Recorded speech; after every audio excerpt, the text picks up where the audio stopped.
13. og síðasti liður á dagskrá bæjarstjórnar í dag stefnuumræða og það félagsmálaráðs. Það Sigrún Stefánsdóttir, formaður félagsmálaráðs, sem hefur framsögu málið. Forseti, ágætu bæjarfulltrúar. Ég mun í þessari ræðu fara yfir helstu viðfangsefni á verksviði félagsmálaráðs og draga fram megin áherslur í ráðinu þetta kjörtímabil. Í upphafi mikilvægt að hafa í huga að félagslegar og fjárhagslegar afleiðingar bankahrunsins og efnahagserfiðleikana sem því fylgdu fyrir fjölskyldur og einstaklinga í landinu hefur enn ekki fyllilega komið í ljós. 18.000 manns eru skráðir atvinnulaus og verulegur niðurskurður fyrirsjáanlegur í útgjöldum ríkis og sveitarfélaga. Þetta mun stórauka álag á alla starfsemi, félagsþjónustu og í velferðarmálum. Reynslan frá Finnlandi og fleiri löndum sýna okkur að afleiðingar kreppunnar geta orðið skelfilegar ef ekki staðið af árverkni á velferðarvaktinni. Atgervisflótt úr landi, fjölgun skráðra öryrkja, fleiri sjúkdómstilfelli, aukið ofbeldi og álag á löggæslu og heilbrigðisþjónustu og svona mætti áfram telja. Heil kynslóð týndist í Finnlandi, datt út af vinnumarkaði og skilaði sér ekki aftur þangað. Við höfum ekki efni á þessu. Við verðum að halda uppi góðri velferðarþjónustu til að styðja einstaklinga og heimili eftir föngum. Þennan málaflokk verður að verja eins og hægt í óhjákvæmilegu niðurskurði útgjalda sem framundan Ef það tekst ekki aukast útgjöld ríkisins og sveitarfélaga til lengri tíma litið og atvinnulífið verður mun lengur en ella að ná sér aftur á strik. Félagsmálaráð Akureyrarbæjar fer með stjórn viðamikilla málaflokka. Þeir eru heilsugæslan, málefni fatlaðra, öldrunarmál, félagsþjónustan, þar með talin barnaverndin. Rekstur þessa málaflokka á höndum búsetudeildar, fjölskyldudeildar, heilsugæslustöðvar og öldrunarheimila Akureyrar. Verulegur hluti af þeim verkefnum sem heyra undir félagsmálaráð eru tilkomin vegna þjónustusamninga við ríkið. Í gegnum þessa samninga kemur svo fjármagn til rekstrarins og viðfangsefni ráðsins og starfsmanna þess að hámarka gæði þeirra þjónustu sem hægt að veita fyrir þá fjármuni. Ýmis brýn verkefni á starfsáætlun 2006 til 2010 sem unnin eru samkvæmt samstarfssamningi meirihlutaflokkanna. Aðgerðir í starfsáætlunum eru samtals 31. Verkefnin eru mislangt á veg komin. 13 verkefnin á áætlun, þar af 6 verkefnum lokið. Í vinnslu eru 16 og í bið eru 3 verkefni en óvíst að þau komist til framkvæmda. Hluti af verkefninu í starfsáætlunni háð því að viðunandi fjárlög komi í gegnum gildandi samninga við ríkisvaldið. Ráðið fer reglulega yfir framgang þeirra verkefna sem í starfsáætlunni og að minnstakosti 2 á ári tekin á dagskrá málefni þeirra deilda sem undir ráðið heyra. Það einnig fundað með stjórnendum og farið yfir viðkomandi starfsemi. Lögð hefur verið áhersla á að stofnanir og einingar sem tilheyra starfseminni séu heimsóttar svo að nefndarmenn fái nauðsynlega innsýn í þá þjónustu sem veitt Þjónustusamningar. Nú liggur fyrir sú stefna stjórnvalda árið 2011 flytji málaflokkur fatlaðra frá ríki til sveitarfélaga. Þó með þeirri undantekningu atvinnumál fatlaðra mun áfram tilheyra ríkinu og raunar stendur til að flytja þau strax á þessu ári undir Vinnumálastofnun. Núverandi þjónustusamningur við ríkið rennur út nú í árslok en sá samningur að því leyti frábrugðinn þeim fyrri að gert ráð fyrir reglulegri endurskoðun og umfangsmiklu gæðaeftirliti. Reynslan hefur því miður orðið sú að ríkið hefur alls ekki staðið við þessi stóru orð og ekki lagt til þau verkfæri sem nauðsynleg eru. Þá má í raun segja að eftirliti með gæðum þjónustunnar sé mun minna en samningurinn gerði ráð fyrir. Ljóst að brúa þarf bilið fram til 2011. Væntanlega þá með nýjum samningi í anda þess sem nú þegar í gildi. Við gerð nýs samnings þarf að halda því vel til haga hvernig gengi hefur að standa við og vinna eftir núgildandi samning. Það ekki nóg að hann líti vel út og sé fullur og fögrum fyrirheitum ef ekki ætlunin að við hans staðið. Akureyrarbær hefur rekið málaflokk fatlaðra frá því 1997 og gert það með sóma. Þessi breyting mun því ekki krefjast mikils undirbúnings af hálfu bæjarins. Framlag ríkisins árið 2009 til málaflokks fatlaðra eru 942 milljónir króna. Þjónustusamningur milli Akureyrarbæjar og heilbrigðisráðuneytisins rekstur heilsugæslu og öldrunarstofnana var til 2 ára og rann hann út í 31. desember síðastliðinn. Þrátt fyrir að miklum tíma hafi verið varið í gerð samningsins hefur sú vinna engu skilað auknum fjárframlögum til öldrunarheimilanna. Ef öldrunarheimilin hafa fengið greidd daggjöld í takt við aðra öldrunarstofnanir á landinu án þess að við þær hafi verið gerðar sérstakir samningar. Öllum má þá vera ljóst að daggjöldin frá ríkinu hafa verið of lág undanfarin ár og því hafa öldrunarheimili Akureyrar þurft að fá hallareksturinn bættan á aukafjárlögum. Að gera slíka lausn að reglu getur seint talist góð latína. Þrátt fyrir þetta hefur reynslan verið góð og árangur í starfi viðkomandi deilda bæði sýnt og sannað að þessi málaflokkur á klárlega heima hjá sveitarfélögunum. Rekstrarkostnaður öldrunarheimilanna fyrir árið 2009 áætlaður 1,5 milljarður. Í komandi samningsgerð rekstur heilsugæslustöðvarinnar á Akureyri ekki síður nauðsynlegt að ná fram auknum fjárframlögum til að mæta með mjög svo auknu álagi á heimahjúkrun og hjá heimilislæknunum. Það þó ekki ljóst hverju muni verða viðsemjendur okkar rekstur heilsugæslunnar og öldrunarheimilanna. Hvort það verður ráðuneytið sjálft sem sjáir slíka samning eða Heilbrigðisstofnun Norðurlands.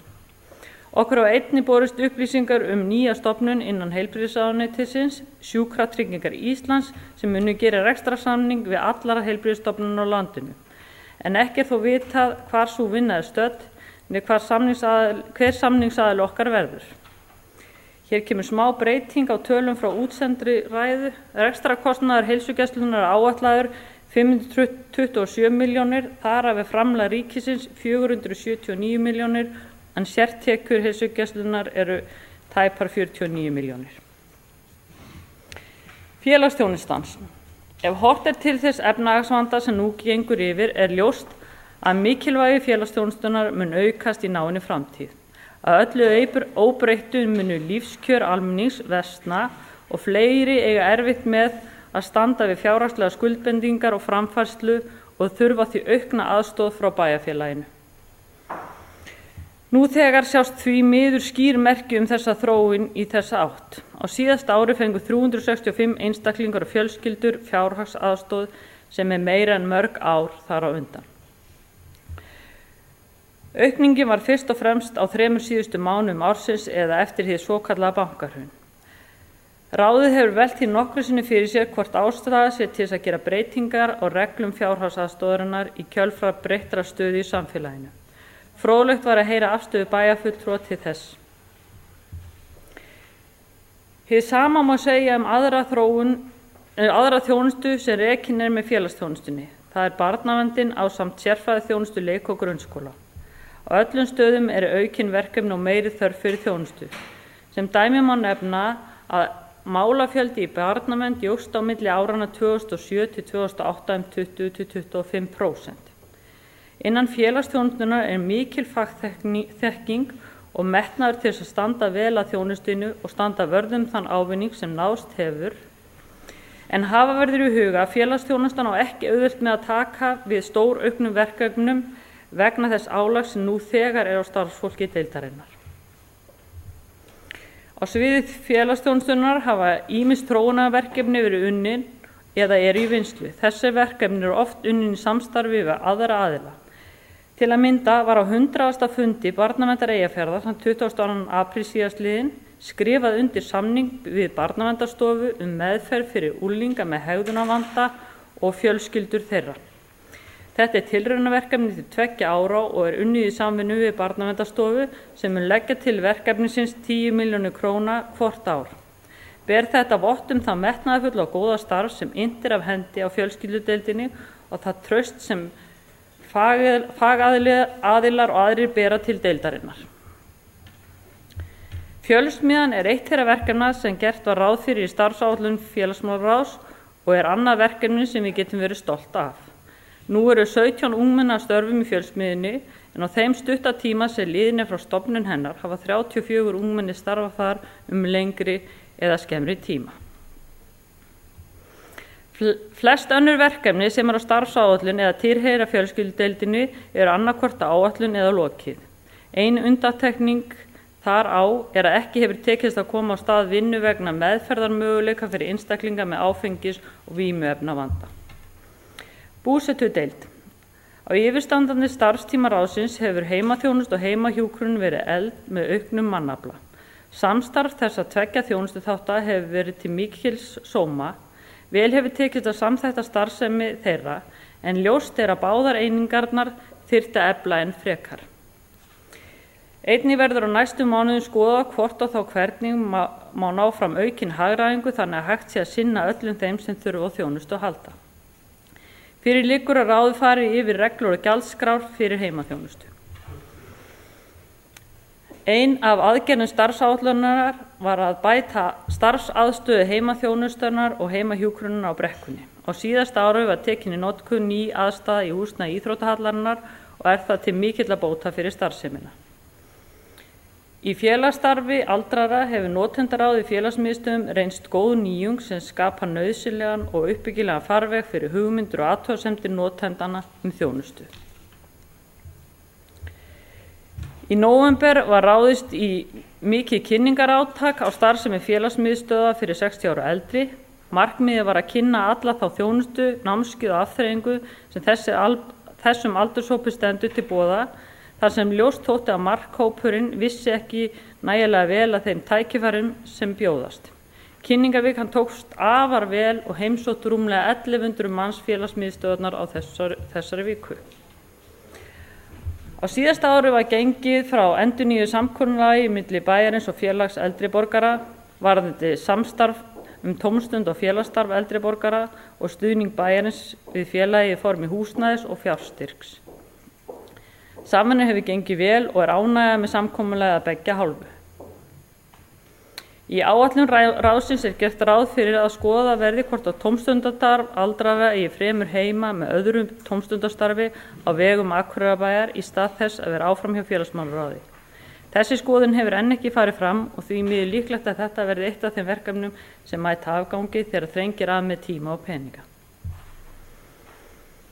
Eitt af leiðarljósum ráðsins er að fatlaðir einstaklingar eigi að geta valið sér búsetuform í samræmi við óskir sínar og þarfir og að þeir skuli tryggð þjónusta og stuðningur til þess að lifa sjálfstæðu lífi á eigin heimili og til að taka þátt í lífi samfélagsins eins og kostur er. Að þessu er unnið á margan hátt, meðal annars með því að taka úr notkun húsnæði, sambýli sem ekki mæta ofangreindum kröfum. Hægt miðar að ná þessu marki, ekki síst vegna þess að ríkið hefur lítið vilja koma til móts við okkur úrbætur. Þó verður að nefna að í ársbyrjun 2009 var tekin í notkun 6 íbúða hús sem Brynja húsvegur Öryrkjabandalagsins reisti og leysti það að hólmi áfangaheimilið í Álfabyggð. Nú hefur hver íbúi eigin íbúð og er þetta veruleg bót fyrir starfsemina. Til að bæta úr húsnæðisvanda fatlaðra þarf í auknum mæli að huga að möguleikum og skyldum bæjarins í þessu efnu. Stór hópur fatlaðra á rétt á aðstoð gegnum leiguíbúðakerfi bæjarins og þarf að gera ráð fyrir þörfum þessa hóps þegar horft er til framtíðar uppbyggingar leiguíbúða. Unnið er á þróun og samhæfingu einstaklingsmiðaðrar þjónustu við fatlaða með áherslu á persónulega ráðgjöf og virðingu fyrir sjálfsákvörðunarrétti fatlaðra. Þetta er gert meðal annars með því að gera þjónustusamninga sem tilgreina hvað skuli gera og hvernig. Notandi getur það haft áhrif á áherslur og forgangsröðun þeirra þjónustu sem hann nýtur. Notendastýrða þjónusta má útfæra á ýmsan hátt og eru nokkra leiðir til skoðunar og prófunar. Þetta er þróunarverkefni sem mun áreiðanlega vera í gangi lengi enn. Í desember síðastliðinn fékk búsetudeildin hvatningarverðlaun Öryrkjabandalags Íslands fyrir frumkvöðulega starf í útfærslu á notendastýrðri þjónustu. Félagsmálaráð setti sér í upphafi kjörtímabils það markmið að endurbæta þjónustu fyrir eldri fatlaða einstaklinga, fötluð börn og fjölskyldur þeirra. Ein leiðin átti að vera að auka framboð á skammtímavistun. Þetta hefur reynst þungt í framkvæmd vegna skorts á fjármagni. Spurn eftir skammtímavistun hefur aukist og því hefur þurft að minnka þjónustuna við ákveðinn hóp notenda til að geta sinnt þeim sem taldir eru verið brýnustu þörfinni. Jafnframt þarf skammtímavistun að geta sinnt neyðarþjónustu þegar uppkoma erfiðleikar eða veikinda á heimilum fatlaðra. Slík þjónusta hefur verið nokkuð umfangsmikil og þar með hefur dregið úr svigrúmi til þess að auka þjónustu við aðra. Öldrunarheimilin. Undanfarin ár hefur biðlisti eftir hjúkrunar- og dvalarrýmum ekki verið langur á Akureyri. Fjölgun rýma á öldrunarheimilunum er því ekki nauðsynleg á næstu árum, heldur þarf að leggja áherslu á að bæta og endurnýja þær húsnæðisaðstæður sem fyrir eru. Til þess að bæta aðbúnaði aldraðra er í starfsáætlun meðal annars gert ráð fyrir átaki í endurbyggingu á öldrunarheimilum Akureyrar til að mæta nútíma kröfum. Ítrekað hefur verið sótt leyfi til ríkisins til nýbygginga í stað elstu byggingarna við Hlíð og einnig fyrir Kjarnalund, sem við höfum á leigu til 1. október 2012. En leyfi hefur ekki fengist og í ljósi þess er því afar mikilvægt að huga verði vel að þörfum öldrunarheimila Akureyrar fyrir húsnæðisúrbætur þegar gengið verði til samninga við ríki yfirtöku málaflokksins. Til að bæta aðbúnað íbúa á eldri deildum hefur síðustu ár verið gert átak í að lagfæra húsnæði, fækka íbúum á deildum, búa til miðjurými og gera deildirnar heimilislegri. Gerðar voru verulegar endurbætur á elstu deildin í Hlíð og flutti dagsþjónustan þangað á haustmánuðum í ný uppgert og fallegt húsnæði. Mikil ánægja með nýju aðstöðuna sem býður upp á mikla möguleika í þróun þjónustunar. Haft var að leiðarljósi að hafa deildina heimilislega. Þar hefur heimilisfólk aðstöðu til þess að elda, hvílast og auka tómstundir. Stolt deildarinnar er þó endurminningarherbyggi sem er starfsstofa deildarinnar. Stofan endurspeglar fyrri tíma og hefur að geyma gömul húsgögn og gamla muni sem deildinni hafa áskotnast. Áfram verður haldið með breytingar á húsnæði í Hlíð. Landlæknisembættið gerði þjónustukönnun meðal íbúa öldrunarheimilanna síðastliðið sumar og var heildarniðurstaðan almenn ánægja með heimilin. Landlæknisembættið telur að brýnasta úrbætur sé að byggja nýtt húsnæði í stað elsta hluta húsnæðisins sem heimilin búa við og uppfylla engan veginn nútíma kröfur og þarfir fyrir svona starfsemi. Embættið telur að hugmyndafræðin sem starfað er eftir á öldrunarheimilunum sé til fyrirmyndar og vonast til þess að hún haldi áfram að þróast og geti orðið öðrum hjúkrunarheimilum að leiðarljósi. Áfram er unnið að innleiðingu samkvæmt EDIN alternativ hugmyndafræði. Meginmarkmið hennar er að auka lífsgæði íbúa og vinna gegn einmanaleika, hjálparleysi og leiða. Þetta er gert meðal annars með því að leggja áherslu á heimilisbrag og vinna gegn stofnanarmenningu. Í dag hefur til að mynda starfsmannafatnaður verið aflagður. Með þessari breytingur hefur yfirbragð heimilanna orðið mun heimilislegra og starfsmenn og íbúar mætast meira á jafningja grundvelli. Sá ánægjulega áfangi í starfsáætlunni að bæta aðgengi eldri borgara að góðri læknisþjónustu náðist á síðasta ári þegar gerður var samningur við FSA öldrunarlæknaþjónustu og tóku 2 öldrunarlæknar til starfa á haustmánuðum. Mikil ánægja er með öldrunarlæknaþjónustuna. Heilsugæslan. Við næstu samningagerð vegna heilsugæslunar þarf að leggja áherslu á verkefni sem er í starfsáætlun félagsmálaráðs. Fyrst er að nefna heimahjúkrun. Það sem orðið hefur gríðarlega aukningu eftirspurn og er allt útlit fyrir að hún muni vaxa enn frekar á næstum árum enda er það markmið stjórnvalda samtímis því að dregið verði úr kostnaði stofnanaþjónustu. Auknar kröfur sparnað í heilbrigðisgeiranum hafa einnig valdið aukinni ásókn í heimahjúkrun. Erfitt er að fá endurhæfingarpláss á Kristnesi en endurhæfing er oft forsenda þess að einstaklingar geti haldið áfram að vera að mestu sjálfbjarga heima. Heimahjúkrun er að sinna mun þyngri hjúkrunarsjúklingum en áður hefur þekkst og líkamlegt og andlegt álag starfsfólk er að aukast mikið. Stofnanarýmum á upptökusvæði heilsugæslustöðvanna hefur fækkað undanfarin ár þrátt fyrir fjölgun aldraðra. Sambærileg viðbót við heimahjúkrun hefur hins vegar ekki átt sér stað. Það er mikilvægt að leysa vanda heimahjúkrunar. Undanfarin ár hefur álagið á heilsugæslulækna aukist enda yfirlýst stefna að efla heilsugæsluna sem fyrsta viðkomustað. Miðað við fólksfjölda á starfssvæði heilsugæslunnar þá teljum við að reikna þurfi með einu föstu stöðugildi til viðbótar. En þá yrði stöðugildin 11,5. Með óbreyttum læknafjölda sjáum við fram á áframhaldandi ásókn í vaktmóttöku með tilheyrandi álagi á lækna og aukakostnaði fyrir heilsugæsluna. Fjölskylduráðgjöfin hefur nú starfað í rúm 20 ár og hefur eftirspurnin eftir þjónustu aukist jafnt og þétt. Biðtímar eftir þjónustunni eru nú 4 til 8 vikur og mestmegnis verið að þjónusta forgangshópa sem eru foreldrar með lítið börn og eða barn á leiðinni. Önnur brýn mál sitja því oft á hakanum svo sem úrvinnsla eftir ofbeldi, skilnað og kynferðislega misnotkun í æsku. Á Akureyri var árabil starfandi þverfaglegt þroskamatsteymi á FSA sem sinnti frumgreiningu á börnum með þroska og eða hegðunarfrávik. Sértækari greining fór svo fram á greiningarstöð ríkisins. Nú hefur FSA ekki lengur bolmagn til að sinna þessari greiningu, hvorki mannskap né fjármagn. Í samræmi við stefnu yfirvalda að efla grunnþjónustu hefur heilsugæslan víða land verið studd til að koma upp greiningateymum sem sum starfa á svipaðan hátt á greiningateymi FSA gerði. Eftir að greiningateymi FSA hætti að starfa í byrjun árs 2008 hafa þessi mál verið í uppnámi á Akureyri og erfitt að fá nauðsynlega greiningu fyrir börn. Nokkur biðlisti hefur þegar myndast eftir þessari þjónustu. 40 börn fóru í gegnum greiningateymi FSA árlega.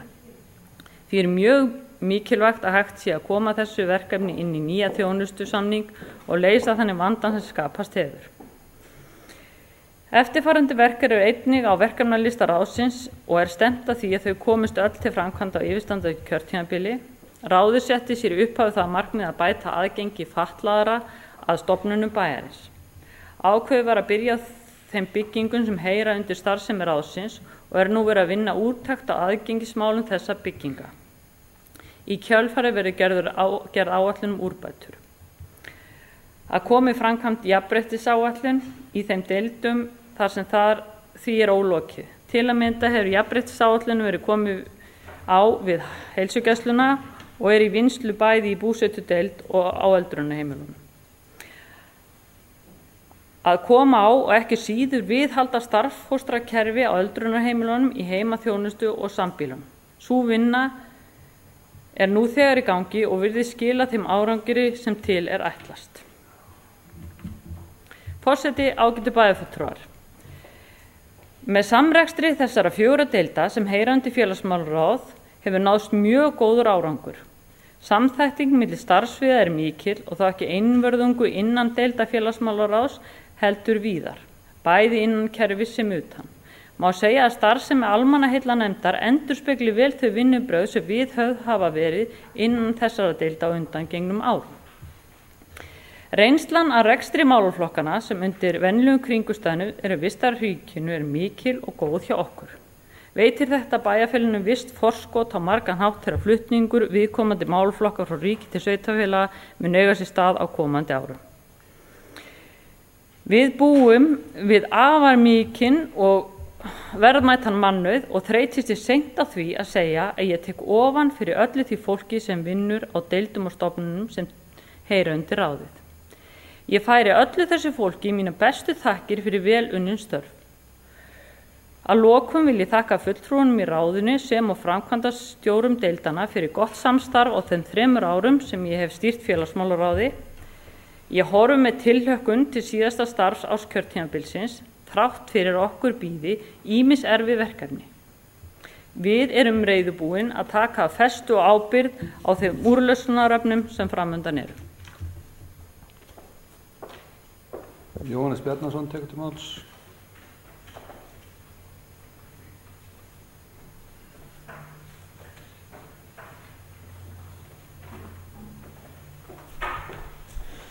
Forseti, góði bæjarfulltrúar, þakka formanni félagsmálaráðs. sundkonunni Sigrúnu Stefánsdóttur kærlega fyrir ágætis yfirferð. Það nú svo að þessi málaflokkar sem undir félagsmálaráð heyra, þeir hafa ólíkt síðasta kjörtímabili verið mjög lítið í fréttum. Þeir hafa ekki verið neitt svona mikið í umfjöllun, hvorki fjölmiðla né heldur hérna inn á borði hjá okkur í bæjarstjórn.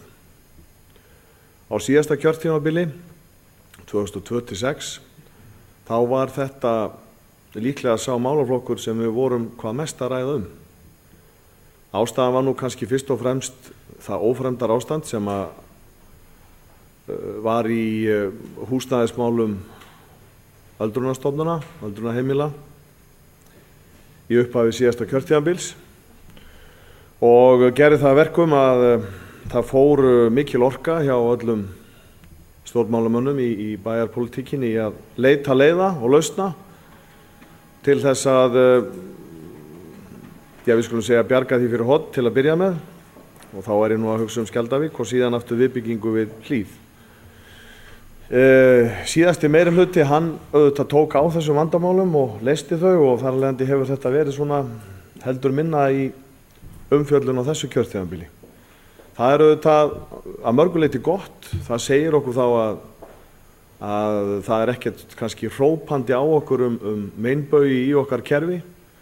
Auðvitað setur ramman í smá skjálfta í þessu efnahagsástandi að vita þá þörf sem að eflaust mun aukast víðast hvar í kerfinu, því að þetta hefur mjög margþættar afleiðingar, það ástand sem við erum að fást við. En það breytir því ekki að það eru ákveðnar stofnanir innan félagsmálaráðs, og þá á ég nú fyrst og fremst við öldrunarmálin, sem að ég mjög smeykur við, sérstaklega þá stöðu í húsnæðismálum og þá framtíðarsýn sem að reynir að mynda sér í samstarfi við ríkið í þeim málum. Sú mynd bara alls ekki björt. En kemur nú aðeins betur að því síðar. Eitt af því sem að maður auðvitað velti fyrir sér í umræðinu núna, að við erum að gangi í gegnum mikið niðurskurð, við erum að gangi í gegnum aðhald á okkar stofnunum, við erum að reyna að sauma af launaliðum, við erum búin að fara með hnífinn, rispa beinin með hnífnum, komumst ekki lengra, og nú erum við að reyna að ná samkomulagi við okkar starfsfólk að taka hluta af byrðunum yfir á sínar axlir með því að færa niður launin sín. Mjög margar af stofnunum þeim sem heyra undir félagsmálaráð eru hins vegar þess eðlis að það verður að skapa sátt bæði milli stjórnmálamannanna og launþegana, að það verður illmögulega hrófla við þeim launþegum sem þar vinna, sem að vinna í vaktakerfi og að vinna þess eðlis störf að það ekki hægt að breyta þjónustunni sem að verið að veita. Nú, þetta eru umfangsmiklar stofnanir sem að þjónusta fólk sem að þurfa að þjónusta margvíslegri gerð, bæði eins og náttúrulega hér var minnst á í yfirferðinni, fólk með fötlun og aldraða. Ég ætla svona aðeins að tæpa á nokkrum þáttum.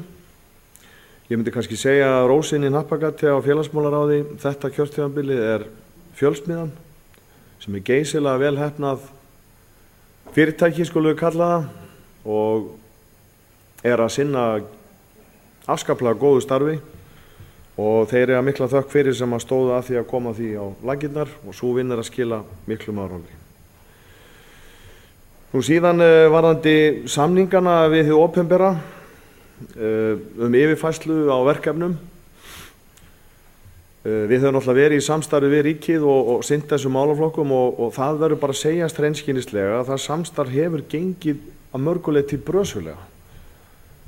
Og það mjög sérstakt að bera í ráðuneyti skýrslur rekstur ár eftir ár með rauntölum og kostnaði sem haldið í hinu mesta aðhaldi, og fá aldrei raunkostnaði í fjárlögum næsta árs, heldur alltaf farið niður fyrir viðurkenndan raunkostnað í öllum skýrslum sem sendar eru. Þetta auðvitað mjög undarlegt ástand. Ég skammaðist mikið út í samflokksmenn mína þegar þeir fóru með völd í þeim ráðuneytum sem að þessu stýrðu. Nú hafa þeir nú ekki komið það nálægt í nokkur misseri, en ástandi hefur ekkert breyst. Því miður. Og ég verð að segja svo að ég er svolítið smeykur við þessa samninga gagnvart ríkinu. Það verður ekki auðvelt að koma inn hlutum eins og formaður nefndi hér áðan varðandi húsakostina Hlíð. Þegar við erum með óskaplegan kraft gagnvart rekstrinum sem að við getum sýnt fram á með viðurkenndum aðferðum að sé ákveðin upphæð en fáum ekki, þá verður hitt ekki auðveldara. Það er nokkuð ljóst. Skal nú viðurkenna að orðalag hér einni setningu fannst mér svolítið sérstakt. Okkur hafa einnig borist upplýsingar með leyfi forseta nýja stofnunina heilbrigðisráðuneytis, Sjúkratryggingar Íslands sem mun gera rekstrarsamninga svo framvegis. Þetta orðalag okkur hafa einnig borist upplýsingar, það er svona hvort þið fréttu þetta bara í útvarpsfréttum eða jafnvel bara í flöskupósti, þetta hljómar svolítið svona sérstaklega. En Sjúkratryggingastofnun Íslands, hún hefur ekki kannski reynst sá viðsemjandi sem hefur verið auðveldari viðfangs. Þar virðist vera haft að leiðarljósi að keyra niður kostnað og manni virðist svona að því sem maður heyri frá starfsmönnum á fleiri stöðum en Akureyri að það sé óskaplega erfitt að eiga við þær starfsaðferðir sem þar eru hafðar í frammi. En við skulum nú gefa þeim tækifæri og sjá hvernig fram vindur. Nú varðandi félagsþjónustuna þá var nú varpað upp þeirri spurningu hvaða skoðun bæjarfulltrúar hefðu á reglum fjárhagsaðstoð. Ég veit nú ekki alveg hvernig ég á að bregðast við þessari spurningu því að fjárhagsaðstoðin eru auðvitað reiknuð út frá ákveðnum forsendum og ákveðnum viðurkenndum stöðlum og reglum út frá framfærslu gildum sem eru viðurkennd og það eru auðvitað svo vinnuaðferð sem þarf að vera í gildi. Það þarf auðvitað að vera einhvers konar svo aðferð sem að sannreyni það að einstaklingur og svo aftur hans fólk ef að út í það fer getur lifað að þeirri upphæð sem að fjárhagsaðstoðin býður upp á. Hvort hún á að vera hvernig hún á að harmonera við atvinnuleysisbætur eða lægstu laun, það er eiginlega ómögulegt að segja. Þetta fer bara eftir þeim reglum sem að notaðar eru sem aftur miðast svo við verðlagsástand og breytingar og kostnaðarhækkanir á þjónustu sem að viðkomandi aðilar þurfa að nýta sér. Ég óska öllum til hamingju með þennan samning við Barnaverndarstofu, meðferð fyrir unglinga með hegðunarvanda og fjölskyldu þeirra. Þetta var ágætis viðbót fyrir okkar flóru hér og svona viðurkenning eins og hér kemur fram á því starfi sem hér er unnið. Nú hér er líka minnst á varðandi búsetudeildina að ráðið ætla að fara yfir reglur og gjaldskrá fyrir heimaþjónustu. Þetta er auðvitað viðkvæmt mál að ræða að mörgu leyti en ég ætla ekki að segja mikið meira en það að ég held að sé full ástæða til að fara yfir þessar reglur frá grunni og í víðasta skilningi þess orðs fara yfir hvaða þjónustuþættir eiga að vera þarna inni og hvort að sumir þeirra, hvort að á bæta við suma og jafnvel minnka þá við aðra en ég held að þetta sé þarft verk og gott. Ánægjulegt líka að þessi aðstaða í íþróttahöllinni sem breytti mjög starfsaðstöðu þess fólks sem hefur unnið við heimaþjónustu og hjúkrun og þar sem ég nú að starfa í sama húsi mikið og þeir starfsmenn sem þar sinna sínu störfum að þá hef ég ekki heyrt annað en þessu afar ánægðir með breytinguna. Þær fóru upp á aðra hæð en fóru samt upp 3 sem er ákveðið afrek út af fyrir sig. En þetta er glæsileg aðstaða og örugglega léttir þeim sína vinnu sem að er auðvitað hið besta mál. Og varðandi skammtímavistunina, það hefur oft verið til umræðu aldursdreifingin og aldurssamsetningin í skammtímavistun. Og þá er ég fyrst og fremst að tala blöndun á börnum og úlingum og þeir eru þörf að skipta þarna meira og draga þarna línu á milli. Þannig að aldurshóparnir séu sem næst því að vera á líkum aldri, þar að segja þeir sem eru mikið saman. Auðvitað er það erfitt vik og dýrt en þarf alltaf að vera í umræðinu og hefur verið lengi til skoðunar. En þá aftur á öldrunarmálunum. Staðan í dag er sú að Kjarnalundssamningurinn hann rennur út 2012. Það er búið að loka Seli. Við höfum vissulega staðið í endurbótum á litlu herbingjónum á Hlíð En það breytir ekki þeirri staðreynd að það er algjörlega óviðunandi ástand að þurfa að bjóða upp á herbergisstærð upp á 9 fermetra í dag. Enda kemur það fram hér í skýrslu landlæknisembættisins að það er brýnasta úrlausnarefnið að bæta á þessum húsakosti. Það kemur hér fram í þessari yfirferð formanns að það sé brýnt að takast á við þann hluta samningana við ríkið að stækka húsakostin og byggja við húsakostin að Hlíð. Ég skal bara gera þá játningu hér að mér finnst ekki hafa verið haldið uppi nægjanlegum þrýstingi á þessu kjörtímabili gagnvart ríkinu og byggingum að Hlíð. Sú barátta hefur allan að farið það hljótt að ég hef ekki orðið mikið var við hana. Ég hef sjálfur staðið í þeim slag og þetta er hreinskilnislega sagt, þá eru þetta bara slagsmál upp á hvern dag. Þetta er barátta upp á hvern dag við að koma sér inn í röð. Við þurftum þegar við fengum síðustu fyrirgreiðslu hjá ráðuneytum, þá þurftum við að hreinlega leggja á borðið peninga til þess að draga menn að samningaborðinu.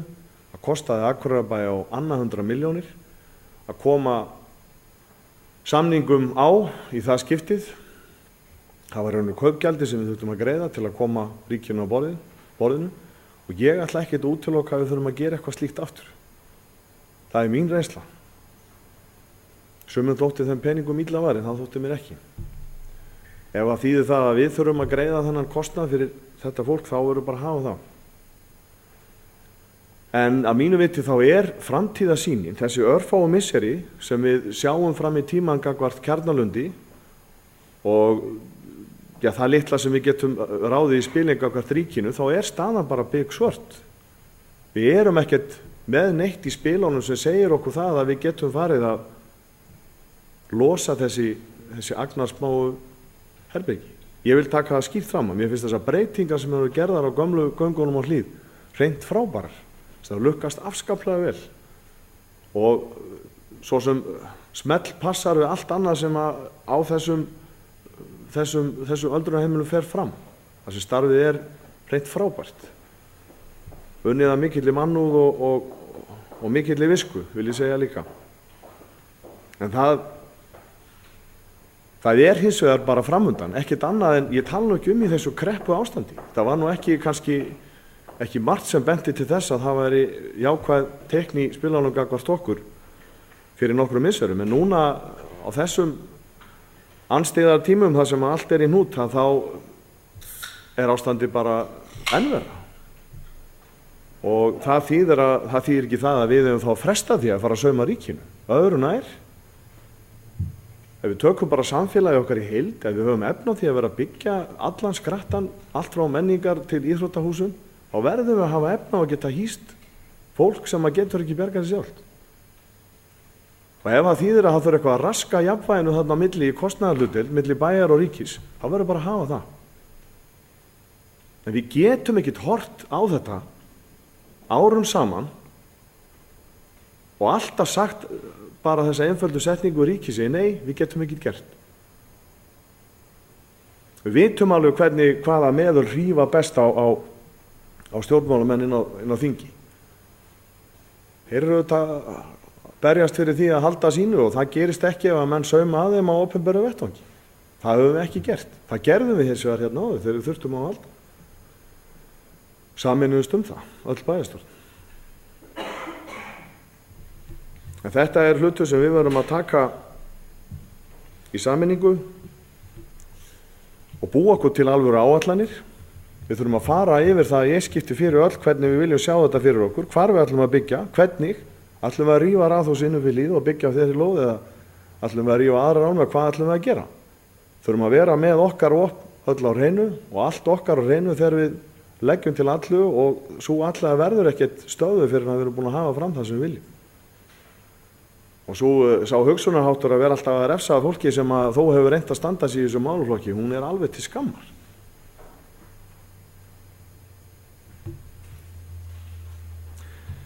Nú, örlítið að heilsugæslunni, ég ætla svo sem ekki að hafa mörg orð hana, annað en að það eru svo sem, eins og kemur fram hér í skýrslunni, það er Það er auðvitað svolítið viðsjárvert ástand, það lengist tími og álag. Við heyrum lýsingarnar á höfuðborgarsvæðinu, þar sem að ástandi er enn verra. Og þetta er eitthvað sem við þurfum að vera mjög vakandi yfir. Afleitt að þetta þverfaglega þroskateymi á sjúkrahúsinu var aflagt. Það var alveg í raun og veru skelfilegt að það er ekki hægt að halda þess úti og þetta ekki einungis leiði til þess að þau börn sem fara í þetta þurfa að fara til Reykjavíkur, heldur verður þetta til þess að fjöldinn allur af börnum sem þarf að fara í þetta fer alls ekki í þetta mat. Það hef ég bara eftir starfsmönnum upp á sjúkrahúsi og það er það alversta í þessu. Vegna þess að því seinna sem tekið er á vandamálunum einstakra barna, því erfiðara að eiga við þau. Nú varðandi fjölskylduráðgjöfina, þá er ég nú að segja alveg svo að kæri formaður með fullri virðingu að ég hefði ekki sett þennan texta svona í þessa skýrslu. Og ætla með leyfi forseta að lesa aftur upp þennan texta. Fjölskylduráðgjöfin hefur nú starfað í 20 ár og hefur eftirspurn eftir þjónustu aukist jafnt og þétt. Biðtími eftir þjónustu er nú 4 til 8 vikur og er mestmegnis verið að þjóna forgangshópum sem eru foreldrar með lítil börn og eða barn á leiðinni.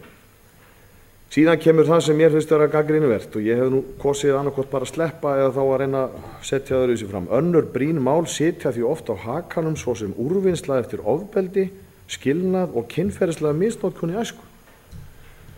Ég hefði nú haldið að ef þetta er ekki forgangsmál þá hvað er þá forgangsmál og ef ekki þá hefði nú þetta leita allra leiða til að bæta við snúning í þessari þjónustu þannig við kæmumst nú yfir þetta sem ég myndi nú telja grundvallarmál í starfsemi fjölskylduráðgjafar.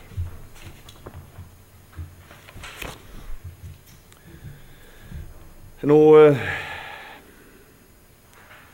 í verkefnalista ráðsins kemur meðal annars fram að það á að bæta aðgengi að þeim byggingum sem að heyra undir starfsemi ráðsins á kjörtímabilinu. Þessi áætlun hún er ennþá í vinnslu. Þannig að ég tel nú að það þurfa að vinna allverulega hratt síðasta ári ef að þetta á að nást. Hefði náttúrulega þurft að gerast á miklu fyrir á kjörtímabilinu ef þetta hefði átt að ganga. Ég er nú búinn að stikla svona á því stærsta sem að í þessari stefnuræðu kemur fram. Við búum svo vel hér á Akureyri að hafa haft afburðaþjónustu í þessum málaflokkum sem að undir félagsmálaráð heyra. Það má auðvitað alltaf gera betur. Það er hins vegar oftast nær bundið auðvitað peningum. Þetta hefur alltaf sett verið lína vegna peninga, ekki kannski alltaf vegna þess að það hefur ekki verið vilji til þess að ganga lengra heldur en er gert, en við höfum hægt og rólega bætt við þjónustu á mörgum sviðum og það mun verða mikil þörf á þessari þjónustu á mörgum sviðum félagsþjónustunar næstu misserin. Afleiðingarnar af þessum ósköpum sem yfir okkur er að ganga er að byrja að koma í ljós núna, þar að segja verjahliðarnar, og það mun vara áfram vonandi sem styst en við vitum ekki hvað lengi. Þess vegna er afar brýnt að við sem að förum með fjárhagslega forsjá fyrir málaflokknum að við förum vandlega yfir það á næstu mánuðum og ef við komum á mánuðum hvernig og hvort þurfa að bæta það nýja eða endurskoða ákveðna hluti. Það hefur margt auðvitað verið gert og margt verið skoðað, endurskoðað og bætt við. Það hefur reynt að vakta svolítið ástandið og það verist ganga vel. Það er góð yfirsýn yfir ástandið eins og er og það hjálpar okkur svo þá við að bregðast við ef þurfa þykir. En eins og ég kom fram í máli mínu þá eru viðsjárverðir tímar framundan í sumum þessara málaflokka og við þurfum að bregðast hratt við ef ekki á að hreinlega að verða vandræði. Kristín Sigfúsdóttir tekur til máls.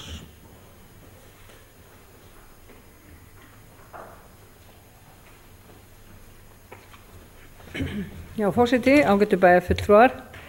Ég get nú tekið undir bara það sem að ræðu Jóhannesar G. Bjarnasonar bæjarfulltrúa En það var ágætt að hann talaði svona ítalega um þetta allt saman, þá þurfum við ekki að endurtaka mikið af því, en ég er ekki sammála um það ástandi sér svipa núna eins og þegar við vorum að berjast í gegnum að taka aukinn hjúkrunarrými fyrir þá sem vorum verulega veika aðstandendur og vorum með að berjast við þá í heimahúsum sem þurftu mikla og brýna og þunga hjúkrun, og sem betur fyrir ástandið miklu betra núna heldur en það var þá. Það er verið að berjast við núna að fá nýtt húsnæði sem er mjög brýnt, endurbyggja gömul rými og taka úr notkun Kjarnalund sem er afar erfitt húsnæði, mjög þungt fyrir starfsfólkið, hræðilega þungar hurðir og litlir, bara erfitt að vera þarna og sinna fólki, en fallegt útsýni og fallegur staður og yndislega heimilislegt og að mörguleyti afar viðfeldir, en bara er ekki húsnæði sem hentar. Og auðvitað náðum við árangri þó það nú væri með 4 þingmenn hjá Framsókn og þar af heilbrigðisráðherrann, og þeir lögðust þversum í ráðuneytið Jóhannes G. Bjarnason og Jakob Björnsson og voru þær þangað til yfirlauk. Og við fengum einmitt, en það var Akureyrarbær sem lagði þá fjármagn í uppbygginguna.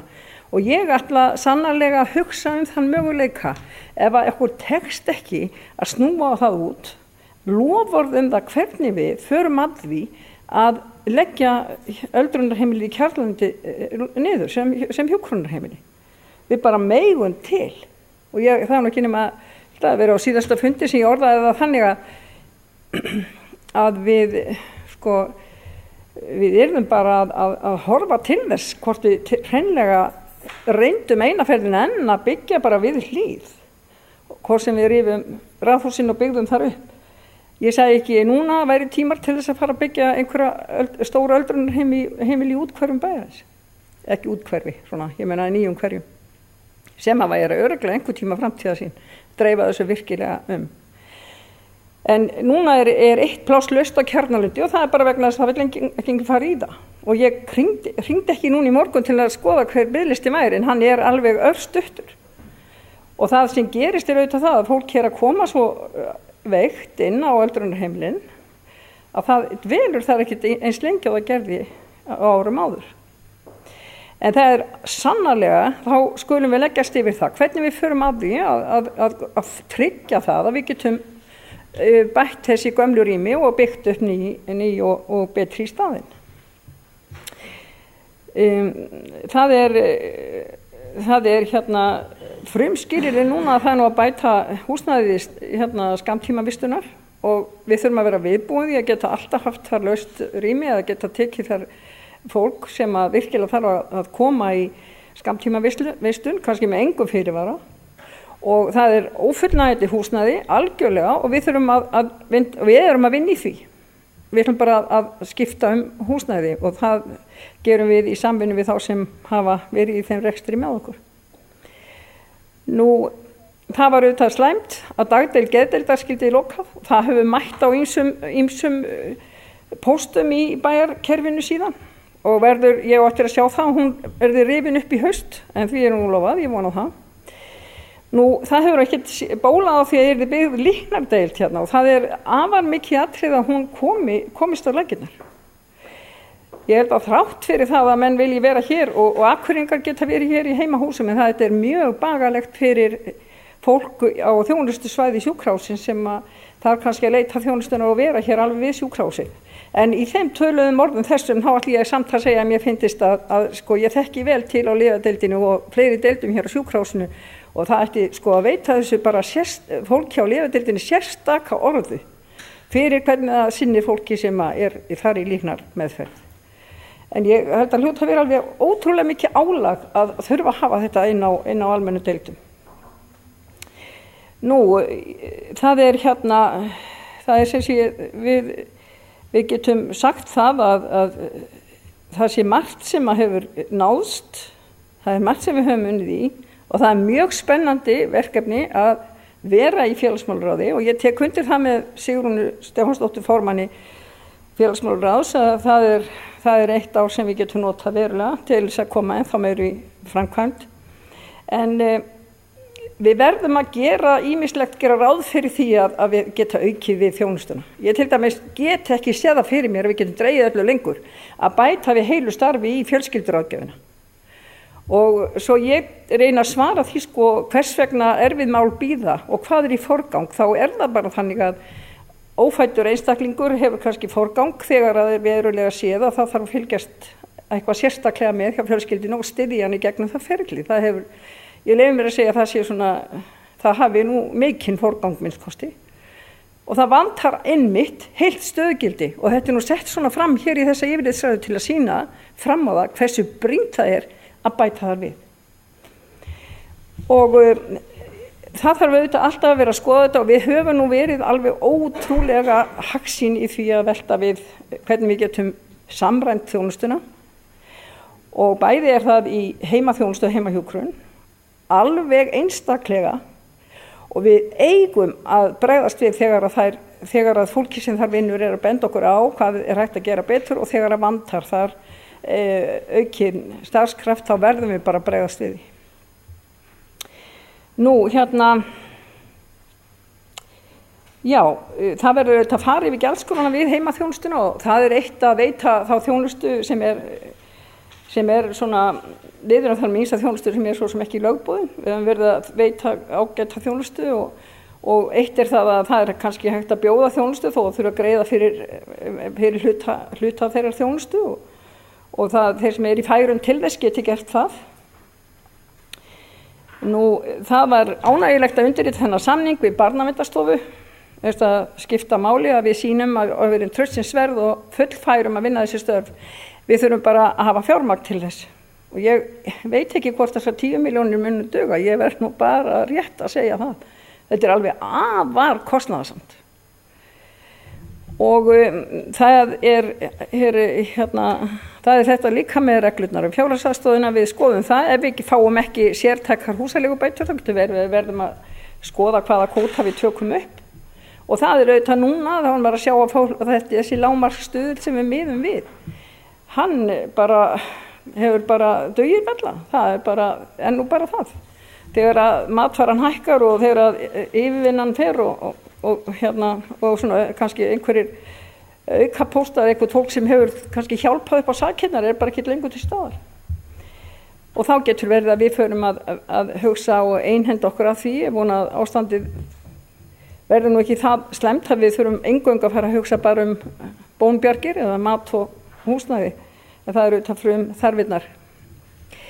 En að öðru leyti þá held ég sé ekki að orðlengja það mjög margt sem að ég geti fjallað Ég ætla þó að enda á því að ég held að það geti ekki dregist lengur til haustsins að finna góðan flöt á þessu með greiningateymi, hvort sem það verður teymi eða við horfum á þetta í einhverju víðara samhengi, hvar sem við vistum það, hvort við kljúum þetta upp.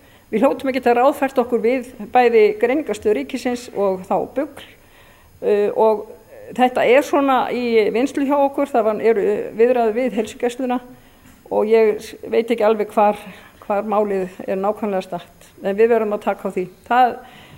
Ég held að við getum ekki dregið það nú mikið frekar að einhenda okkur í það. En ég þakka kærlega fyrir. Baldvin H. Sigurðsson tekur til máls.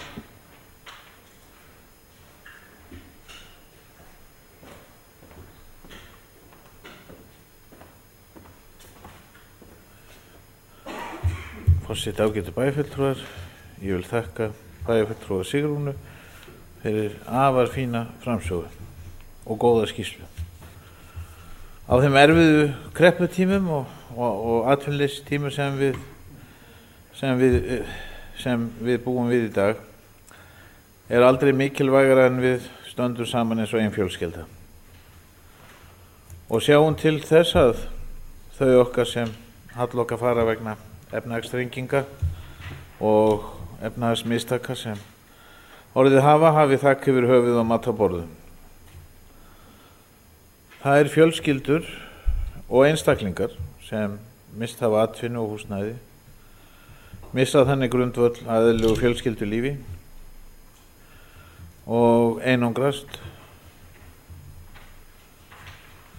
félagslega sem aftur veldur togstreitu hjónaskilnuðum og þá vilja blessu börnin verða út undan og verða jafnvel bitbein foreldrana. Sjálfsvirðingin dalar og vanlíðanin tekur sér bólfestu. En þá þörf á öflugri félagsþjónustu og það hafa starfsmenn félagsþjónustuna hér á Akureyri sýnt og sannaði gegnum árin að metnaður og fagleg þekking þeirra til staðar. En nú sem aldrei þörf á ráðgjöf og leiðsögn félagsþjónustunar og heilsugæslunnar, öflugri þjónustu þeirra og þegar rekstur bæjarins hangir á horriminni og orðin erfiður, þá verðum við samt að standa vörðum andlegt og líkamlegt heilbrigði allra bæjarbúa.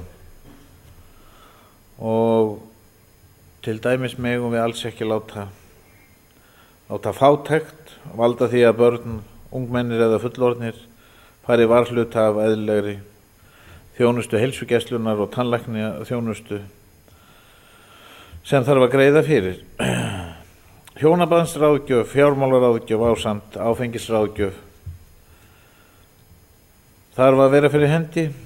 Allt forvarnastarf kemur til með að skila sér út í samfélagið og ef við sem einstaklingar verðum vör við í okkar fjölskyldu eða hjá vinafólki okkar að það sé það þröngt í búi að börnin fari ekki til dæmis í eðlilega læknismeðferð eða skoðun eða til tannlæknis, þá verðum við bara hreinlega að láta vita og sjá til þess að því sé kippt í liðin. Já, ég veit að við bæjarfulltrúar og félagsmálaráð ásamt ágætu starfsfólki bæjarins, við ætlum að gera okkar besta til þess að veita þeim sem þurfa á þjónustu þeirri sem eru á verksviði félagsmála að halda eins góða úrlausn mála og hægt og einmitt nú sem aldrei er mikið atriði að við fylgjumst með hvert öðru og sjáum til með hvernig líðan fólks Takk fyrir. Bæjarstjóri tekur til máls.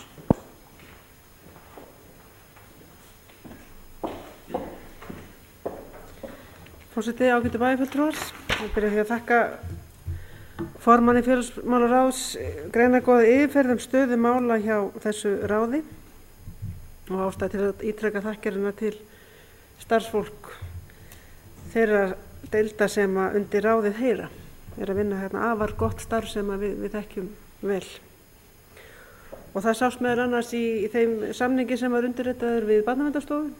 Þar fólst í því mikil viðurkenning á starf og sem að skóladeild og félagsmálaráð hafa unnið sameiginlega hvað varðar PMT eða SMT foreldrafærni og mér fannst þetta vera mikil viðurkenning fyrir það starf sem hefur verið unnið inn á þessum báðum deildum til hagsbóta fyrir yngri börn og í þessu samningi er lögð áhersla á eldri árganga eða unglinga með hegðunarraskanir. Og mun án efa koma mörgum til góða, þannig að það virkilega ánægjulegt að því skuli hafa verið náð. Og við vitum það að höfum oft rætt hér að sú þjónusta sem Akureyrarbær hefur verið að veita, hún var byggð upp í góðæri. Það var bætt töluvert við hana á árunum 1998 til 2006 og allt fram til ársins 2007. Og við erum einfaldlega að sjá það núna, við höfum ekki sömu tækifæri til þess að veita þessa þjónustu eins og var og því þörf á því að endurmeta allt sem við erum að bjóða, forgangsraða upp á nýtt og horfa á málin frá öðru sjónarhorni og það er það sem okkar starfsfólk og við hér inni höfum verið að gera á undanfarni. Og það er verkefni sem bíður okkar í framtíðinni. Nú, bara rétt að geta þess að við erum nú þegar farin að eiga samninga við Sjúkratryggingastofnun Íslands og þekkjum hana að ágætu einu, bæði hvað var að sjúkraflutninga og sjúkraflug. Þannig að ég held að okkur hafi borist töluvert meira en upplýsingar. Við erum þegar komin í samband við hana og heldur hún sé ekki verri samningsaðili heldur en ráðuneytið var og þar inni að byggjast upp fagþekking og yfirsýn yfir þennan málaflokk á landsvísu sem heilbrigðismálin eru. Þannig að ég kvíði því ekki að fara í samningaviðræður við þá ágætu nýju stofnun.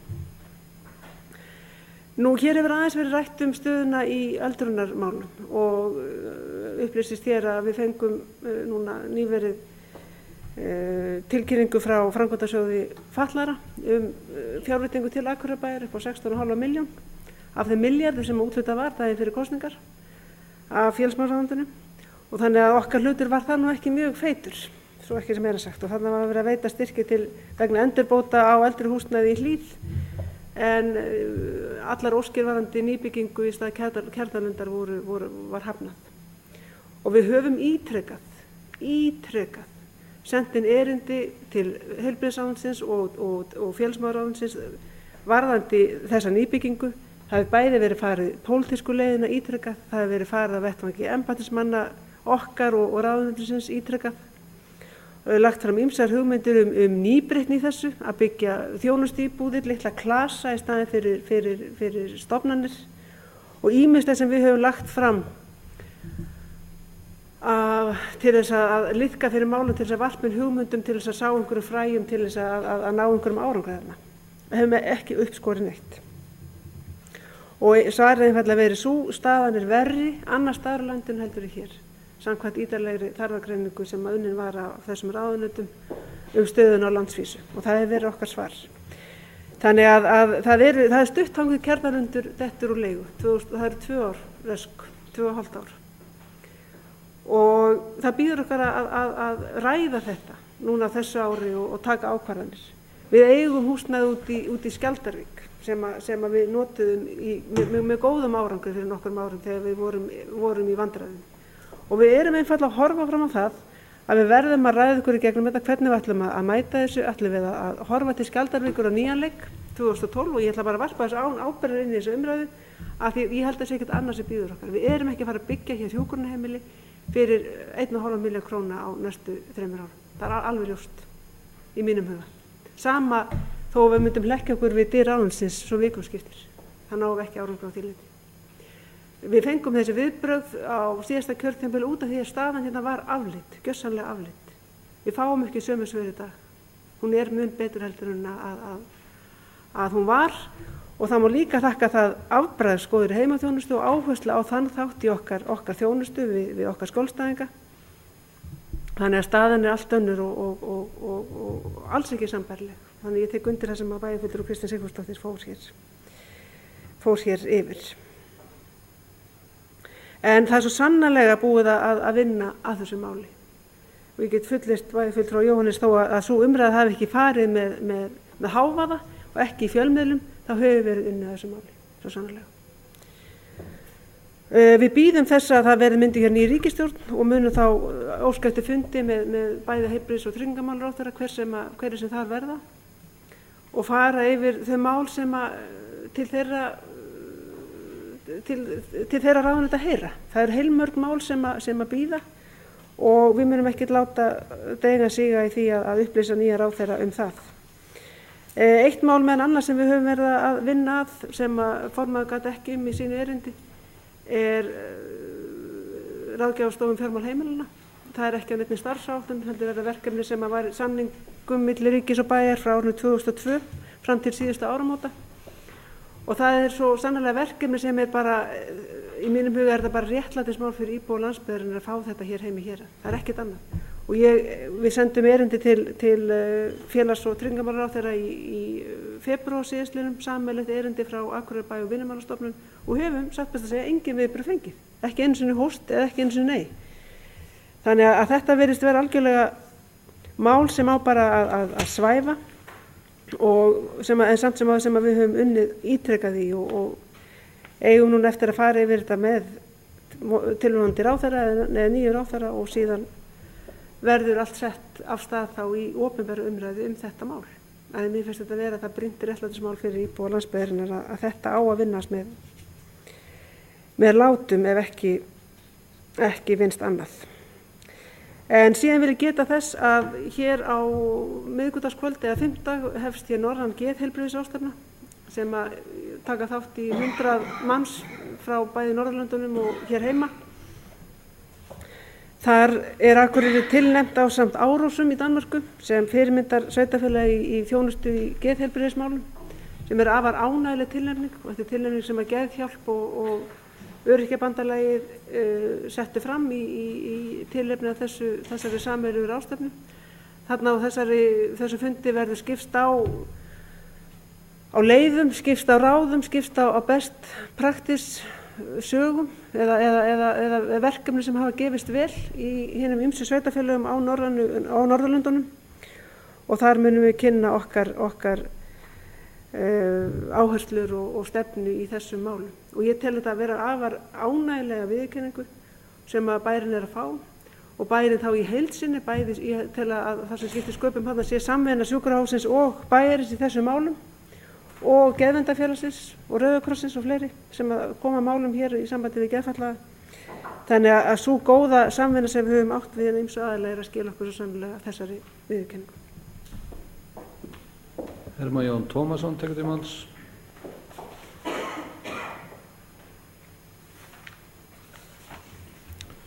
Forseti, ágætu bæjarfulltrúar. Ég vil eins og aðri byrjaði að þakka formanni fyrir ágæta skýrslu og yfirferð yfir stöðu málaflokksins, hvað hefur verið gert og svona helstu mál sem að eru í deglunni og framöndan. Og með sama hætti þakka öllu því fólki sem að vinnur að þessum víða miklu málum sem að undir félagsmálaráð heyra. Þetta er sannarlega ærið verkefni eða ærin verkefni sem að þarna er undir og svona grundvallar verkefni í þjónustu sveitarfélagsins. Það er alveg ljóst af svona þeim viðbröðum sem við fáum utan að við erum að veita góða þjónustu að mörguleita þessu sviði. Og bæjarstjóri nefndi núna rétt áðan tilnefningu bæjarins vegna geðheilbrigðismála og geðheilbrigðisþjónustu. Með sama hætti hefur verið leitað til okkar samþættingu félagsþjónustu, og við höfum hlotið viðurkenning af öðru tagi, þannig að bæjarfélagið og þeir starfsmenn sem að þessum málum sinna fyrir sín störf. Þannig að það þarf ekkert annað að líta til þessara sögu til þess að átta sig á því að hér er vel unnið og vel gert á þessu sviði. Þar með ég ekki halda því fram að allt sé fullkomið, langt í frá. Auðvitað er alltaf hægt að gera betur og það er ýmislegt sem hægt að benda á það sem að betur má gera, og ég held að við séum öll sammála um það að það sé viðvarandi verkefni okkar að reyna að bæta félagsþjónustuna, hvort heldur sem er öldrunarþjónustuna, hina almennu fjölskylduþjónustu, heilsugæsluna eða búsetuþjónustuna. Og ég efast ekki að allir bæjarfulltrúar eru sammála um þetta sem verkefni sem verður alltaf til staðar og við munum alltaf vinna. Þegar litið er yfir þennan tíma þar sem þessi meirihluti hefur starfað, þá er þetta í mínum huga tími margra minni verkefna sem að hafa náðst í gegn og klárast. Og það þarf ekkert annað en að fara yfir skýrslu formanns félagsmálaráðs til þess að sjá þetta. Þar er stiklað á ýmsum atriðum sem var lagt upp með í byrjun og hafa klárast á þessum starfstíma, þessum 3 árum sem liðin eru frá því að við tókum við. Fjölsmiðjan hefur verið nefnd hér sem eitt af þessum verkefnum. Ég vil nefna lautina og þá aðstöðu sem hún er komin í sem annað dæmi. Ég vil nefna aðstöðuna fyrir heimaþjónustu og heimahjúkrun sem komin er upp og orðin allt önnur og miklu betri frá því sem áður var. Ég nefni hér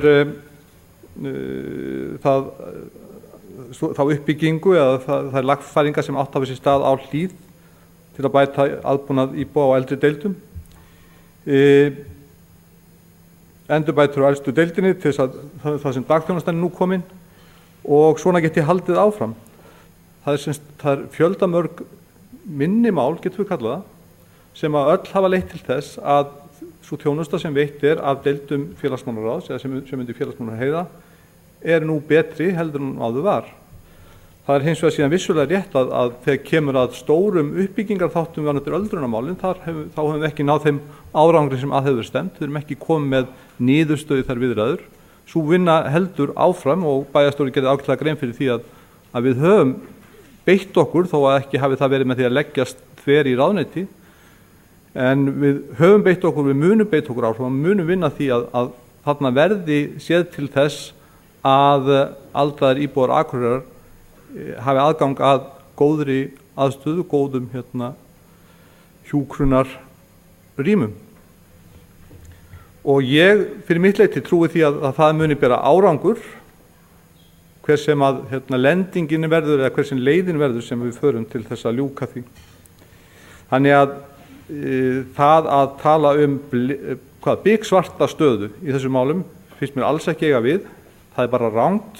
Staðan er í dag góð, við vitum af ákveðnum hlutum sem að eru framundan sem að þarf að vera búið að bregðast við þegar að þeim kemur og ég er bara þess fullviss að okkur mun takast það. Það er sem sagt einfaldlega bara viðvarandi verkefni að sinna þessu málaflokki og halda fram uppbyggingu. Við erum öll sammála um að gera það. Við höfum náð árangri á þessu kjörtímabili í þessa átt. Skrefin hafa verið mörg en kannski hvert og eitt kannski ekkert rosalega stórt. En margt smátt gerir eitt stórt, við skulum ekki gleyma því. Og þannig höldum við áfram. Takk fyrir. Orðið er laust 13.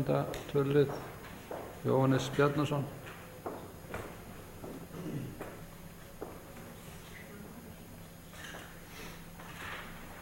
Forseti, góði bæjarfulltrúar, það er kannski aðeins að leiðrétta smávægilega misskilning hjá bæjarfulltrúa Kristínu. Ég er ekki að rugla saman stöðunni eins og hún var 2002 og svo aftur núna. Við erum að fást við kannski sitthvort verkefnið. Það var auðvitað 2002 þess konar ástand að fjöldinn allur af veiku fólki hafði ekki rými eða ekki aðstöðu til þess að leggjast inn. Núna er aðra stöðu að ræða. Við erum að tala um það að við erum að bjóða fólki upp á aðstöðu sem við öll hér inni getum ekki verið sátt við að bjóða upp á. Og í mínum huga er það ekkert mikið betra ástand heldur en það sem við vorum að ræða 2002. Og það sem ég á við bæjarfulltrúi Hermann með biksvartri stöðu, ef hann heyri mál mitt þarna á kaffistofu, er fyrst og fremst það að það er bara ekkert í kortónum sem bendir til þess að þetta muni breytast á næstu misserum. Það er það sem ég á við. Ég er ekkert að mála stöðuna í öldrunarmálum biksvarta, þvert á móti. Hún er afskaplega, ekkert afskaplega, hún er frábærlega veitt sem slík. Húsakosturinn er hins vegar með þeim hætti að við getum ekki sett okkur við hann. Og þegar maður er í þeirri stöðu og sér ekki fram á að það sé mikið að gerast, þá tel ég mig vera þessum komin að nota þetta orð. Það er talað það að hanga á þröskuldunum í ráðuneytunum mun ekki skila árangri við þessar aðstæður. Það gerir það ekki heldur fyrir hrun. En það er alveg ljóst að án mikils þrýsting á viðkomandi aðila, þá gerist náttúrulega ekki neitt. Það er alveg ljóst. Og það hefur sýnt sig og talaði þar að veruleg reynslu að það er fínt að halda upp í þrýstingi með bæði skýrslusendingum, brefum, jafnvel samtölum á ákveðnum stöðum. En ég veit það jafnvel á því að þrýstingurinn hann er afskaplega lítill á þann hátt. Ef málið er ekki sett upp á fjölmiðla hlutan, þá er þrýstingurinn afskaplega lítill. Það er allan að mín reynsla þessu. En ég vildi nú fyrst og fremst leiðrétta þennan misskilning með aðstæðurnar eins og voru fyrir 6-8 árum síðan og svo aftur eins og þær eru núna. Orðið laust 13. tölulið.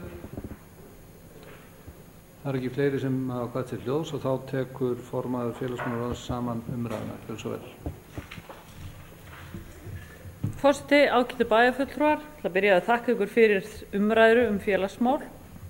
Alltaf ánægilegt þegar vera að ræða manns einn málaflokk. En kannski ég byrja að ræða hérna húsnæðisaðstöðuna. Hvort sem að við höfum gert meira eða minna en fyrirverandi meiri hluti, þá höfum við gert þó nokkuð mikið. Formaður bæjarráðs, bæjarstjóri og formaður félagsmálaráðs hafa allir lagst á eitt og ég vona að fleiri hafi gert það í það að fara í byggingar til þess að bæta aðstöðuna á öldrunarheimilunum. En rökin mega síns lítils þegar svörin eru þau að það sé úthluta til þess að útrýma fjölbýlum. Þar sem að við búum ekki við fjölbýli hérna á Akureyri og rökin við síðustu úthlutun voru þau að þá var fókuserað á svæði þar sem voru fjölbýli. Ég veit ekki hver rökin voru núna hjá framkvæmdasjóðnum, ég ekki búin að fá þau, en þá voru við ekki með nein fjölbýli, vissum af svæðum meiri sér þar sem að 4 bjuggu saman í herbyggi og það nú voðalega erfitt að þræta við aðstæður sem þar sem allir voru í einbýli hér sem óskuðu þess að vera í einbýli. En það alveg orða sönnun, 8-9 fermetra herbyggi eru allt of lítil og þau eru ekkert fólki bjóðandi og þetta alveg hróplegt ósamræmi á milli þeirra sem í nýjustu álmunni í Hlíð og þeir sem í minnstu herbyggjunum og við leggjum okkar að mörkum og eins og ég segi, ég get ekkert sagt til hvort við höfum gert meira eða minna en fyrrverandi meirihluti en við höfum lagt okkar að mörkum og við munum halda áfram að gera það. Og vonandi sjáum við einhverja blikur á lofti á næstunni því það alveg brýn þörf á því og ekki síst fyrir 2012 að eitthvað verði farið á stað fyrir þann tíma þegar að leigusamningurinn Kjarnalund rennur út. En stafan þegar að við fengum að fara í þessa nýbyggingu við Hlíð, nýjustu bygginguna, þá voru náttúrulega alveg gríðarlegir biðlistar hérna. Núna bara staðan allt öðruvísi og kemur líklega til vegna aukinna heimahjúkrunar og aukinna heimaþjónustu að það minnkar álagið og bara fólk held ég almennt, ég geti fullyrt það, vilji fremur vera heima lengur heldur en var. En varðandi biðlistana eins og staðan nú, þá eru 15 sem það engin á biðlista eftir dvalarrými og 15 á biðlista eftir hjúkrunarrými og ég held að ég fari rétt með það að þar af eru 5 sem að óska eftir pluss 5. Ok, það eru 5 sem óska eftir flutningi úr Kristnesi. Starfsemin sem var í Seli var flutt fram í Kristnesi og þar eru afar fáir sem óska að vera þar áfram. Þeir vilja flest allir koma í bæinn. Og þetta bara sú staða sem við búum við og við höfum ekki umsýslu með rýmunum í Seli svo við gátum ekkert stjórna því. En bæjarstjórn Akureyrar mun áfram vinna að því að byggja betri rými fyrir öldrunarþjónustuna. Það alveg klárt mál. Jóhannes var eitthvað að setja út á einhver atriði í ræðin minni, ég best að reyna að svara því. Svo ég svara honum í sömu mynd, Jóhannes sundkappi. Okkur hafa einnig borist upplýsingar nýja stofnunina Heilbrigðisráðuneytisins Sjúkratryggingar Íslands. Þetta kemur nú til vegna þess að við vorum á tímabili með Heilbrigðisstofnun Norðurlands sem fyrirhugaðan samningsaðila. Það var þannig í smá tíma. Svo datt það upp fyrir og kippt tilbaka. Það bara að leggja áherslu á það að þetta ekki alveg á hreinu hver verður samningsaðilinn okkar. Allavega held ég geti fullyrt að Sjúkratrygging Íslands muni semja við okkur öldrunarstofnanirnar en heilsugæsluna ég bara ekki alveg viss um. Þannig staðan. Og fjölskylduráðgjöfin, í fjölskylduráðgjöfinni það þannig að forgangshópurinn eru barnafjölskyldur. Það hefur verið lagt megin áherslu á að aðstoða einstaklinga sem eru með barn á leiðinni eða ungbörn og sannleikurinn náttúrulega svartur. Það eru líka einstaklingar sem eru að koma með úrlausnarefni sem eru vegna ofbeldis, skilnaðar eða einstaklingar sem eru að vinna úr vandamálum sem tengjast kynbundnu ofbeldi sem áttu við að stríða æsku og þeir þurfa að bíða lengur. Það bara svo sorglegt af því að við höfum ekki bolmagn þarna og þetta sama sagan og í svo mörgu öðru. Þetta bundið í samningum sem gerður við ríkið og það þarf einhvers staðar að forgangsraða. Það var tekin svo ákvörðun að fókusera á barnafjölskyldur og þá bara sannleikur svona. Kannski ágætt að fela sannleika stundum en ég segi það ekki engin ástæða til því þessu. Svona þetta ekki bara allt gott og fínt. Ég segi við megum vera mjög stolt af þessum málaflokki og ég held að það sé bara vísbending að þetta gengur þokkalega. Hvað lítil umfjöllun? Jú, það koma alltaf upp mál annars lagi en þau hafa verið fremur fá á undangengnum misserum. Það kom upp svona hryllingssögur annars lagi sem við þurfum að getum lítið svara en ég segi það að það sé gæðastimpill fyrir málaflokkinn hvað lítil umfjöllun í fjölmiðlum. Og einhvern veginn þetta svona málaflokkur sem að afar óviðeigandi að berja sér á brjóst fyrir hvað við höfum gert, finnst mér. Mér finnst bara öll þessi verkefni vera svo brýn og nauðsynleg að liggur að sé ekki hægt að státa sig að þeim því að þetta bara svo sjálfsögð þjónusta.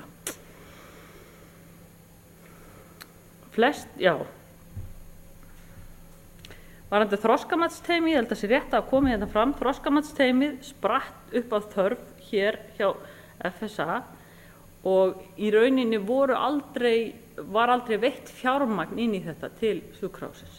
Það var svona áhugi þeirra sem unnu að þessu sem að það spratt upp af, svo þegar viðkomandi sem hafði haldið utan þetta, Magnús barnalæknir, langt árabil hætti, þá datt þetta upp fyrir með honum.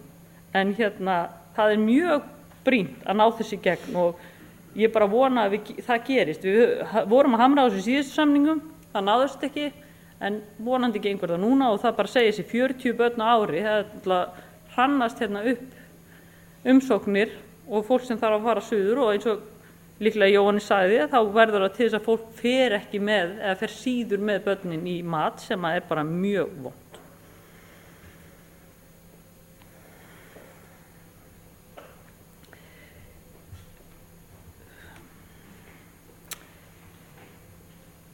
Ég í rauninni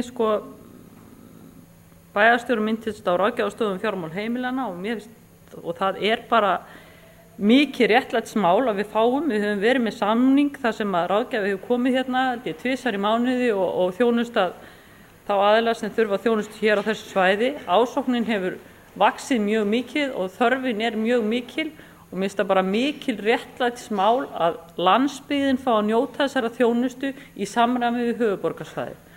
Höfuðborgarsvæðið fær mun meiri þjónustu en þetta eru peningar sem koma almannafé og við eigum að halda áfram að þrýsta á það, en þetta getum við ekkert gert fyrir að koma nýr ráðherra að fá þetta hingað. Ég held að ég sé nú búin að svara sem flestu einhver sem átt að sjá að ég sé að gleyma einhverju. En þetta voru ekkert margar spurningar, það var svona meiri umræða en mér finnst bara gott að fá þessa umræðu málaflokkinn og þakka ykkur kærlega fyrir. Þá dagskrá tæmd. Ég glemdi að geta þess í upphafi þegar ég kynnti myndlistasýningun sem hér í Gallerí Ráðhúss að þetta verk Karls Guðmundssonar hluti í sýningarröðinni List án landamæra. Þetta í þriðja sinn sem að Karl tekur þátt í því. En það ekki fleira á dagskránni. Fundargerð verður undirrituð og staðfest hér að loknum fundi. Ég segi fundi slitið klukkan 18:38.